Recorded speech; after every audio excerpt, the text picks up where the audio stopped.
নমস্কাৰ সকলোকে মোৰ ইউটিউব চেনেলটোলৈ আপোনালোক সকলোকে পুনৰ আকৌ স্বাগতম জনালোঁ।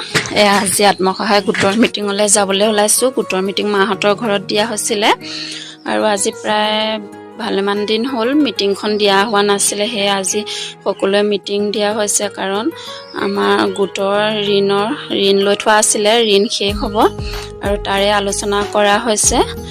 আৰু এয়া মা চাহ দিছে। গোটৰ মিটিং হৈ থকা অৱস্থাতে আমি আকৌ গোটৰ মিটিঙত এনেদৰে সকলোৱে চাহ খাওঁ। আৰু মামাই 10,000 টকা দিব বুলি আশা কৰি আছোঁ। মামাই 10,000 টকা নিদিয়াই হ'ল। আপোনালোকেও আমাৰ দৰে আশা কৰিছেনে নাই জনাবচোন। এয়া এইফালে আমাৰ গোটৰ মিটিং চলি আছে।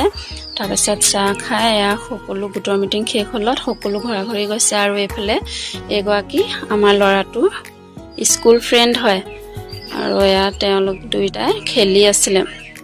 তাৰপাছত মিটিং শেষ হোৱাৰ পাছত মা বোলে পুৰিকে বনা খাই কৰি ঘৰলৈ যাবি। তাৰপিছত এয়া জোনালীয়ে আটা খুচি আছে আৰু এইফালে মা মোবাইলত কথা পাতি আছে, মানে আমাৰ ধুনৰ লগত কথা পাতি আছে।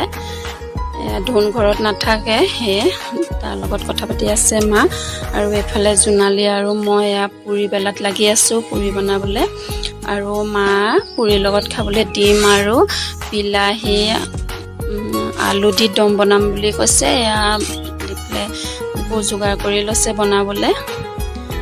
আৰু এয়া মা এয়া ডিমবোৰ গুচাই লৈছে। তাৰপাছত আমাৰ বনাই কৰি হৈ গ'ল আৰু আমি সকলোৱে পুৰি খালোঁ। আৰু পাপাই তেলত দিয়া বস্তু ইমান নাখায়, সেইকাৰণে পাপাই ভাতকে খাইছে আৰু আমি সকলোৱে পুৰি খাই ল'লোঁ। আৰু আপোনালোকে যিসকলে আমাৰ ভিডিঅ'বোৰ চাই ভাল পায়, প্লিজ লাইক কমেণ্ট শ্বেয়াৰ কৰিব আৰু লগতে ভিডিঅ'বোৰ ছাবস্ক্ৰাইব কৰি দিব। আৰু এইফালে আমি ঘৰলৈ যাবলৈ ওলালোঁ। আৰু আজি মই চাইকেল লৈ যাবলৈ ওলালোঁ। বোলে ল'ৰাটোৱে মা তুমিও চাইকেল লোৱা ময়ো চাইকেল লওঁ, দুয়োটা আজি চাইকেলতে যাওঁ বুলি ক'লে। আৰু এইফালে চাইকেল লৈ যাবলৈ ওলালোঁ। তাৰ বোলে চাইকেলৰ নট এটা বেয়া হৈছে, সেই তাকে দেখালে খুৰীয়েকক। আজি ইমানেই।